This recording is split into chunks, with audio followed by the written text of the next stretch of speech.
Well, good morning.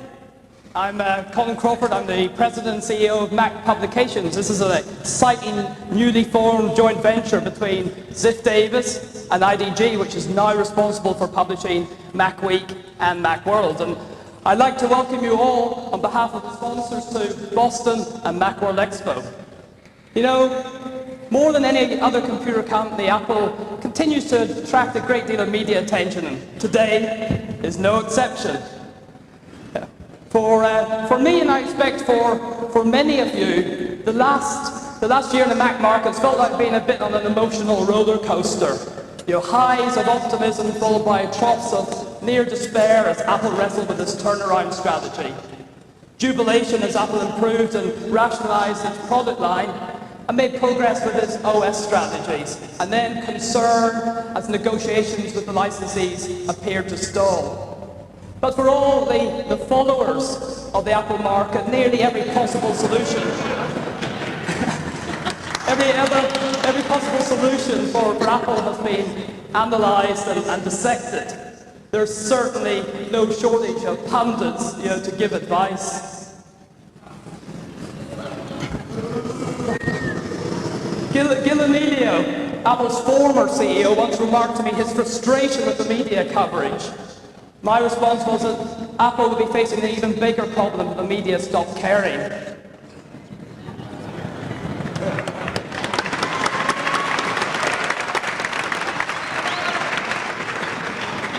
Despite all the issues and problems of the past couple of years, the passion and loyalty remain. People want the Apple Macintosh market to be successful and return to a state of sustained profitability and growth. Today, I'm going to spare you my solutions for Apple, though having been in this market for over a decade, I've certainly some strong views. It's much more important that we all hear a vision for the Macintosh platform from Apple and other senior executives in the industry. What are future plans for hardware and software? What will persuade independent software and hardware vendors that the Apple market represents a solid business opportunity?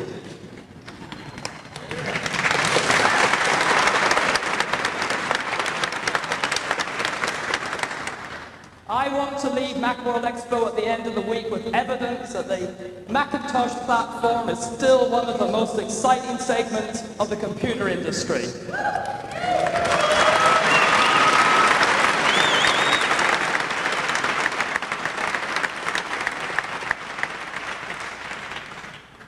I want my belief reinforced that the Macintosh platform is not just relevant in today's marketplace, but the leading edge of technology. And to start us off in the right direction is an individual who really needs little introduction.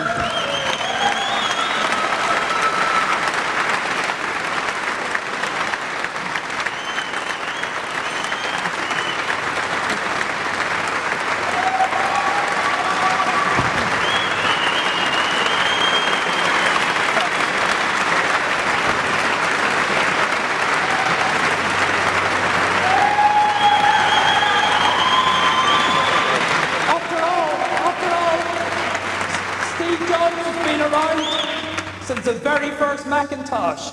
So please join with me now and welcome from Apple Computer, Steve Jobs.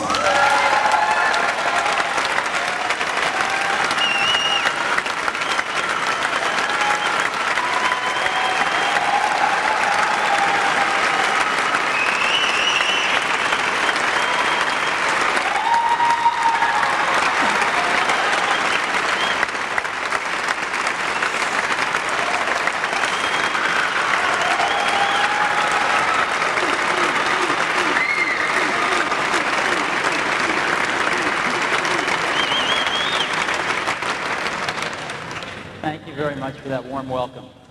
Now I guess I'm going to have to give a speech.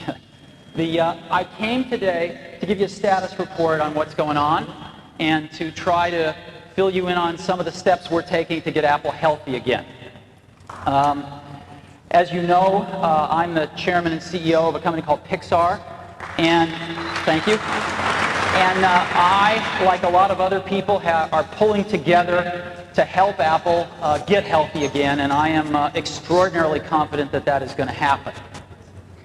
Now, when I started to get involved, a lot of people gave me advice. And some of the advice that was the most popular was Apple has become irrelevant. There was a great one that was Apple can't execute anything. And another one was the Apple culture is anarchy. No one could manage it. You've read all these things in the press. And after 4 weeks, here's what I found. Quite the opposite of these things, actually. Apple's not as relevant as it used to be everywhere, but in some incredibly important market segments, it's extraordinarily relevant. And I want to share some of that with you today. Apple is executing wonderfully on many of the wrong things. The ability of the organization to execute is really high, though. I mean, I've met some extraordinary people at Apple. There's a lot of great people at Apple. They're doing some of the wrong things because the plan has been wrong. And lastly, what I found is rather than anarchy, I found people that can't wait to fall into line behind a good strategy. There just hasn't been one.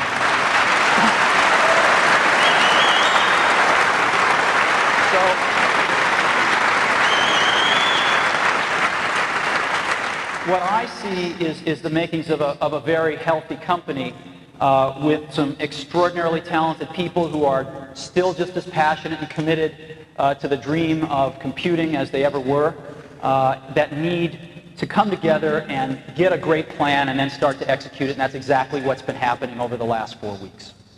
Now, what's the fundamental problem? I think the fundamental problem is a little more subtle, but I think this is a symptom, but in a nutshell,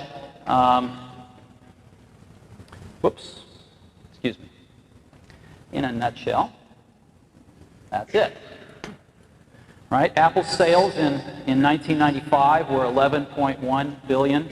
In 96 they were 9.5 billion, and in this year they'll be, 7 billion plus or minus a little bit. That's the problem, or the symptom, depending on how you look at it. And that needs to be stabilized and turned around, and people are working very hard to do that. So what are some beginning steps that we're going to take? One of the first ones has to be to start at the top. Apple's done a lot of change at the bottom, and I think this change needs to start at the top with the board of directors. Focus on relevance. Apple needs to find where it is still incredibly relevant and focus on those areas. It needs to figure out what its core assets are and invest more in them. Apple has neglected its core assets for a while. It has to forge some meaningful partnerships, not just partnerships and press releases. And it needs to define some new product paradigms. And we've got some great ideas. I'm not going to be talking about products today, though. I just want to let you know that we have some wonderful ideas that you'll be hearing about between now and the end of the year. So let's talk about some of these. Board of directors. Apple had a very decent group of people as their board of directors. They worked very, very hard for Apple. But I think with Apple in the situation it finds itself, it was time for a change. And the directors agreed with that. We have put together a new board of directors that I would like to announce to you today. There are 2 members of the prior board that we are extremely pleased are going to stay on the new board. The first of those is Ed Woolard. Ed is the chairman and former CEO of DuPont. I've gotten to know Ed over the last several weeks, and I think he's terrific and has provided a tremendous amount of leadership during this very critical time for Apple. Next is Gareth Chang. Gareth is the president of Hughes International. Again, he's been on the Apple board for a short while, and Gareth brings a tremendous international experience to Apple, in particular in Asia, which is a very important market and a high-growth market for Apple. And then we're going to add 4 new board members. The rest of the prior board has resigned, and we're going to add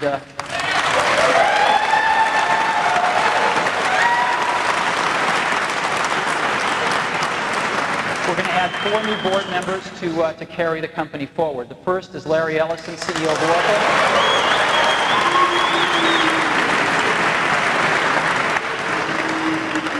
I hope that wasn't a boo I'm hearing. Larry started Oracle in his garage about a year after we started Apple. It's grown to be the second largest software company in the world. We would like to do a lot more in terms of software, and we thought having some software industry expertise would be a good idea on the board. Second board member, Jerry York, former CFO of IBM and Chrysler.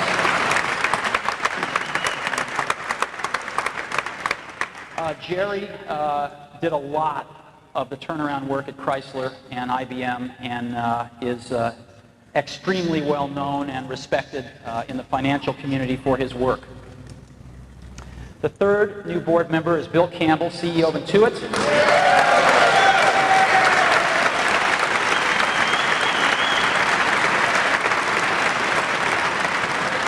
Bill, in addition to being CEO of Intuit, was formerly the Vice President of Sales and Marketing for Apple during some of its heyday, and also ran Claris, and is very familiar with some of the successes and some of the failures that Apple has had, and I think he'll be an extremely good board member.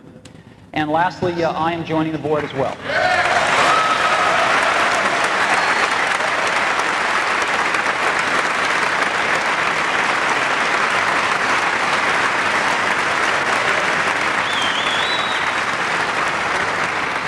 I'd like to just take a moment and thank the outgoing board members. I think it has not been an easy job to be a board member of Apple over the last few years, and these are very decent people, and they've been trying very hard to do the right thing for the company.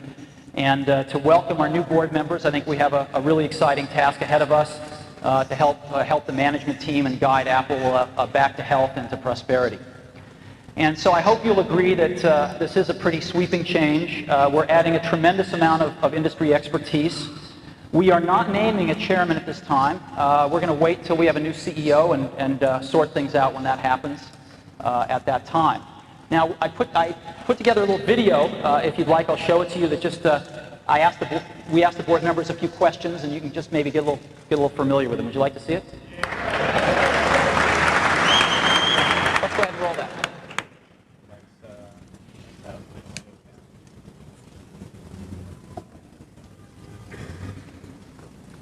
The old board has been associated with the past, and the past has been failure. The new board brings hope. The new group of people on the Apple board are all computer insiders. We've all been in the computer industry. Everyone knows that the computer industry changes at the speed of light. Now we have people who clearly can help us articulate and understand where the niches are, where Apple can compete and successfully win. So a lot of times we try to focus on ourselves, re-engineer ourselves internally, and we forgot sometimes who pays the bills. It's the customer out there pays the bills. One of the things that bothered me years ago was when they raised prices. I thought that was it made me think that Apple didn't understand the outside world. I think Apple needs to worry less about competing with Microsoft and worry more about doing things that are different. That's back to innovation. It's back to creativity. It's back to vision. No one's really going to believe Apple can be successful until we get the revenues and the costs back in line, and that means we got to start growing the revenues again. Companies have to look at everything they're doing and determine, what are core competencies, what are the core parts of the business. In a sense, Apple is trying to do too many different things. We need to focus on a handful of things and do them really, really well. Well, I was on the Citicorp board in 1991. The price of the stock was $9 a share, and there was many negative articles being written about Citicorp was going bankrupt. The price today is $130, mainly because we did the fundamental things that were necessary to focus on the customer and focus on having a highly successful business. At Chrysler, we had to take nearly $4 billion out of the cost structure to get Chrysler fully competitive, particularly with the Japanese. I've seen this at DuPont, I've seen it at IBM, I've seen it at Citicorp. The success starts to generate additional success. Well, the confidence has to start with a clear vision. What are we trying to accomplish? What are we trying to do? You take that vision down to a strategy. People have to look at it and say, yes, they can do that. When a company lacks the energy, you can't do anything to the company. So I think with Steve and the new board members, first thing we need to do is inject tremendous amount of new energy, new thoughts. Apple has very strong positions in two market segments, first education, and secondly, creative content. What other computer system has 20 to 25 million loyal, enthusiastic, committed users? Just building on that base, recapturing their dedication and strength because we're bringing out great products. Whenever you have a strong position in a market segment, you can capitalize on that. You know, Apple's the only lifestyle brand in the computer industry. It's the only company that people feel passionate about. You know, my company, Oracle, it's a huge company. IBM's a huge company. Microsoft's a huge company. But no one has incredible emotions associated with our companies. Only Apple is really a lifestyle brand. And companies can spend billions of dollars to build a brand. Apple does not have to do that. It's already been done. The important thing is to build products that are wonderful and, or as Steve would say, insanely great. And it's time to start building insanely great products. The biggest thing you can do is go out and buy a Mac. Do I use a Mac? Absolutely, I use a Mac. I have 3 of them in my home. I've been using a Mac since 1984, and I'm not about to stop. I probably own every single machine that Apple had ever produced, and I can tell you, no one can change me in terms of personally what machine I will use. It's got to be a Mac.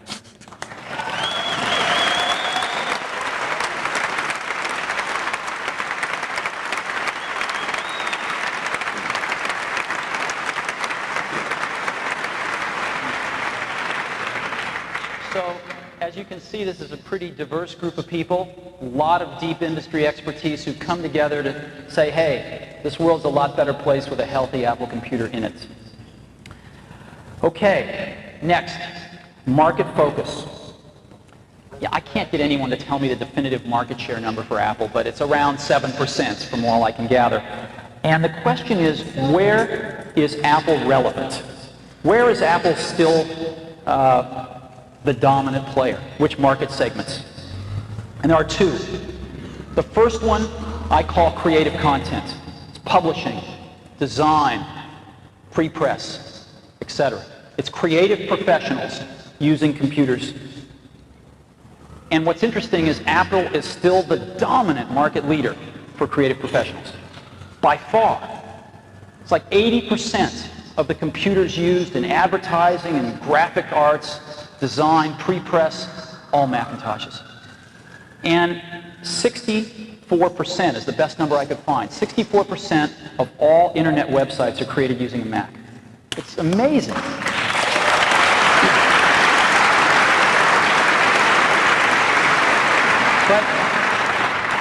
But we haven't been doing a good enough job here. As an example, there is something like 10 to 15% of Mac sales which can be traced directly back to people using Adobe Photoshop as their power app, right? When was the last time you saw Adobe and Apple co-marketing Photoshop? You know, when was the last time we went to Adobe and said, how do we make a computer that will run Photoshop faster? These things haven't been as cohesive as they should have been, and I think we're going to start proactively focusing much more on how we do these things.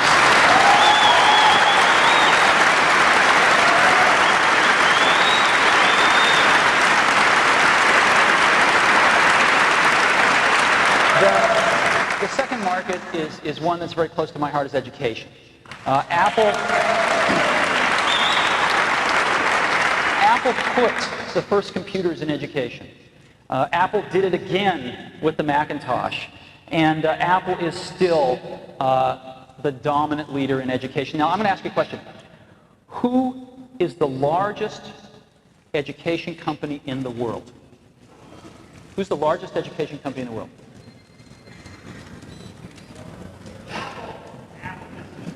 Yeah, the answer is Apple. Apple is the single largest education supplier in the world. Okay, supplier to education in the world. Single largest education company in the world. Now, I've asked 100 people at Apple this, and only 2 have thought of Apple. It's incredible the position Apple still has in education. 60% of all computers in education are Apple's. 64% of computers teachers use are Apple's. It's a $2 to $2.5 billion business for Apple every year. What an incredible foundation to build off of. What an incredible legacy to build off of. And so you're going to see Apple proactively focusing much more on these two markets where it is very relevant, and both of these markets are growing over at 20% a year. Now, Apple's share is shrinking in these markets slowly, but I think you're going to see that stabilize and turn around, and you're going to see Apple grow with these markets because it's going to do a much better job of focusing where its relevance is and where its legacies lie.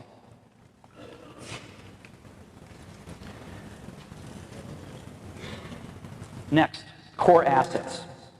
As you know, Apple's greatest core asset is you all. It's the group of 20 to 25 million active users that believe that Apple products and Macintosh is still the best in the world.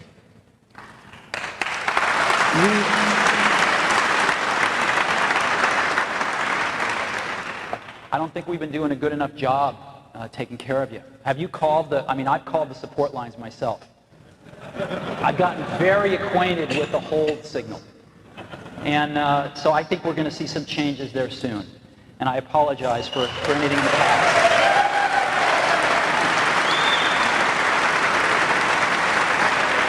But what I want to do right now is get a little more analytical.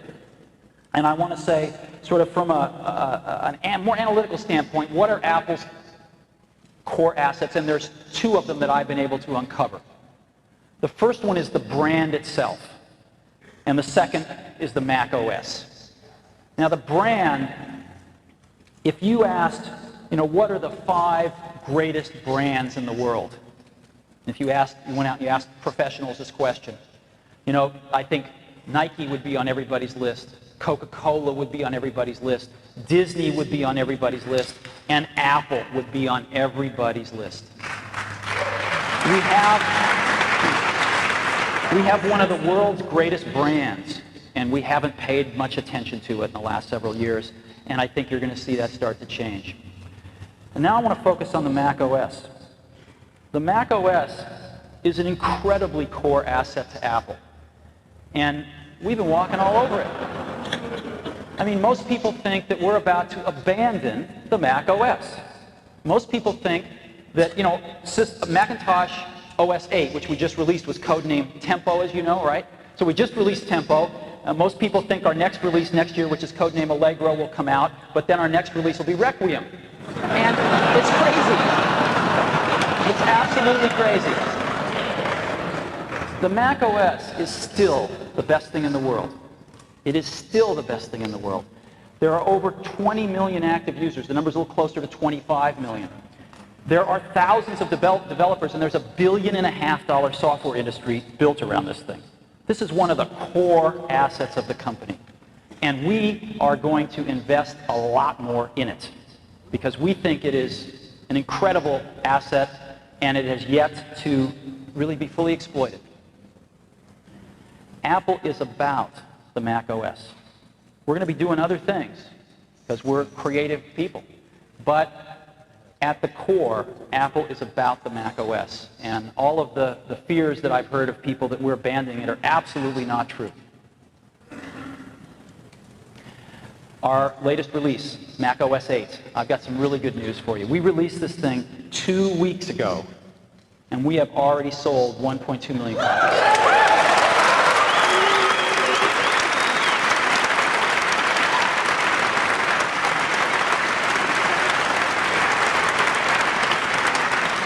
That's 4 times greater than what our forecast was. So we're scrambling to ship everything, and if it takes a little bit to get yours, please, I apologize for that, but we are scrambling, and this number's going up. It shows no sign of abating. So things are going very well with OS 8. Now, I'd like to talk about meaningful partners. Apple lives in an ecosystem, and it needs help from other partners. It needs to help other partners. And relationships that, that are destructive don't help anybody in this industry as it is today. So during the last several weeks, we have looked at some of the relationships, and one has stood out as a relationship that hasn't been going so well, but had the potential, I think, to be great for both companies. And I'd like to announce one of our first partnerships today, a very, very meaningful one, and that is one with Microsoft.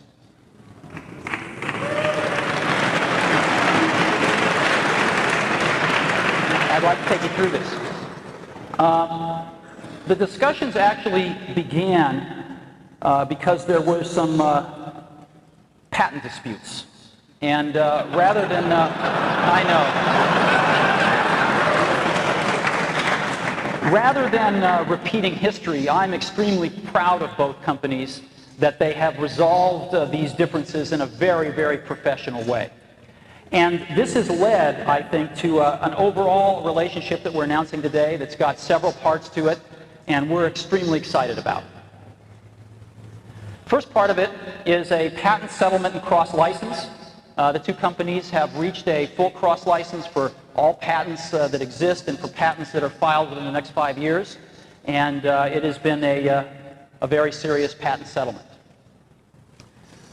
The second part of this is Microsoft is committing to release Microsoft Office on Macintosh for the next 5 years.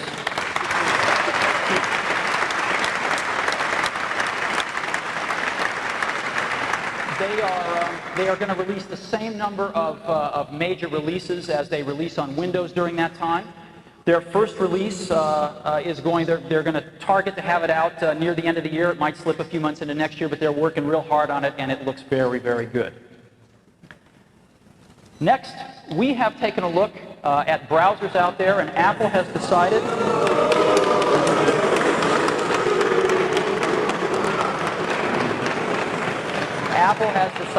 to make Internet Explorer its default browser on the Macintosh. Since we believe in choice,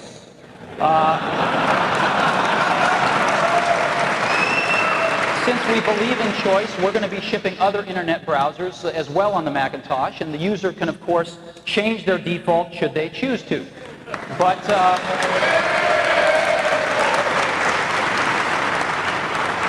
we believe that Internet Explorer is a really good browser, and we think it's going to make a fine default browser. Java. We are going to be collaborating with Microsoft on Java to ensure that we can get the best from each other and ensure that there's compatibility between our virtual machines. And we think that that will serve everybody's interests. And lastly, Microsoft is making an investment in Apple. Microsoft is buying $150 million worth of Apple stock at market price. It is non-voting shares, and they've agreed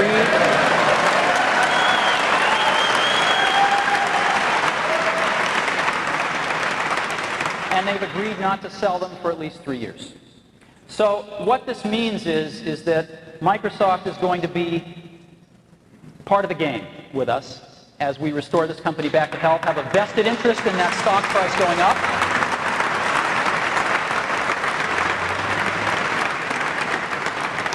We're going to be working together on Microsoft Office, on Internet Explorer, on Java, and I think that it's going to lead to a very healthy relationship. So it's a package announcement today. We're very, very happy about it. We're very, very excited about it.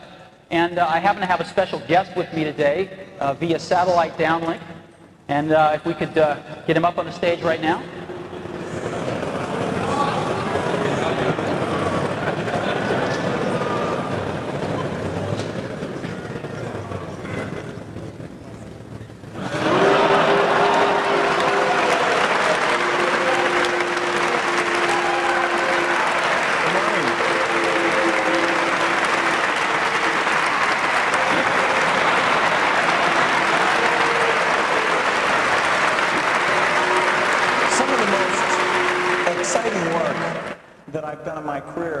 Has been the work that I've done with Steve on the Macintosh.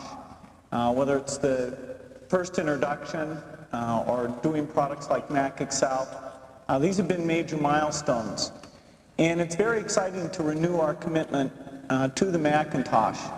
We have over 8 million customers using Microsoft software on the Macintosh. We make it very easy for people to use Macintosh to take their documents and work with all kinds of machines. We're very excited about the new release we're building. This is called Mac Office 98.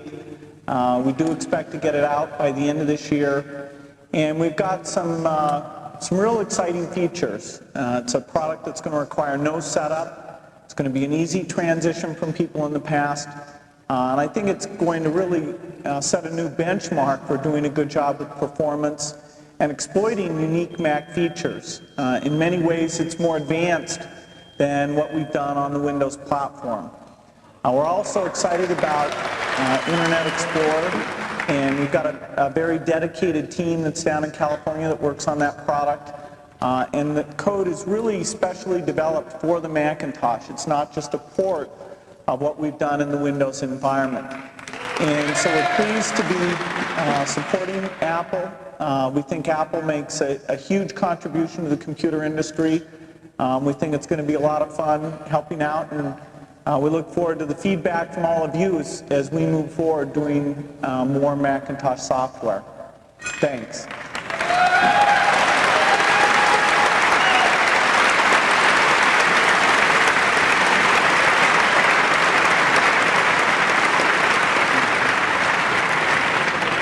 Thank you, Bill. You know, where we are right now is we're shepherding some of the greatest assets in the computer industry. And if we want to move forward and see Apple healthy and prospering again, we have to let go of a few things here. We have to let go of this notion that for Apple to win, Microsoft has to lose. Okay?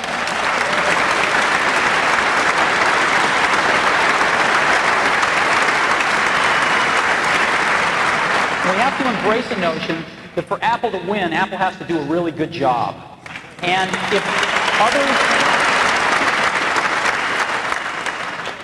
if others are going to help us, that's great. Because we need all the help we can get. And if we screw up and we don't do a good job, it's not somebody else's fault. It's our fault.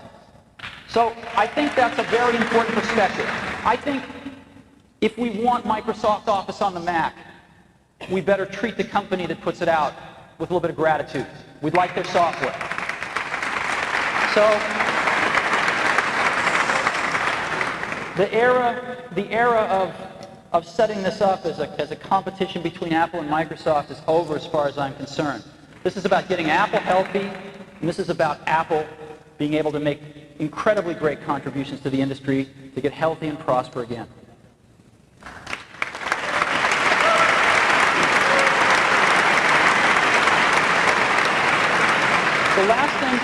The last perspective I'd like to leave with you on this is, you know, sometimes points of view can really make you look at things differently. When you hear a new point of view, like for me, when I was looking at the statistics, and it hit me that Apple is the largest education company in the world. That was like a bolt of lightning. That's huge. What an incredible base to build off of. Another bolt of lightning is that Apple plus Microsoft equals 100% of the desktop computer market. And so, whatever Apple and Microsoft agree to do, it's a standard. And I think that you'll be seeing us work with Microsoft more because they're the only other player in the desktop industry. And I think you'll be seeing Microsoft want to work with Apple more because Apple is the only other player in the desktop industry. So I hope we have even more cooperation in the future because the industry wants it. Lastly, I want to just talk a little about Apple and the brand and what it means, I think, to a lot of us. You know, I think you always had to be a little different to buy an Apple computer. When we shipped the Apple II, you had to think different about computers. I mean, computers were these things you saw in movies. They occupied giant rooms. They weren't these things you had on your desktop. You had to think differently because there wasn't any software at the beginning. You had to think differently when a first computer arrived at a school where there had never been one before, and it was an Apple II. I think you had to think really differently when you bought a Mac. It was a totally different computer, worked in a totally different way, used a totally different part of your brain, and it opened up a computer world for a lot of people who thought differently. You were buying a computer with an installed base of 1. You had to think differently to do that. And I think you still have to think differently to buy an Apple computer. And I think the people that do buy them do think differently, and they are the creative spirits in this world. They are the people that are not just out to get a job done, they're out to change the world. And they're out to change the world using whatever great tools they can get. And we make tools for those kinds of people. So hopefully what you've seen here today are some beginning steps that give you some confidence that we too are going to think differently and serve the people that have been buying our products since the beginning. Because a lot of times people think they're crazy. But in that craziness, we see genius. And those are the people we're making tools for. Thank you very much.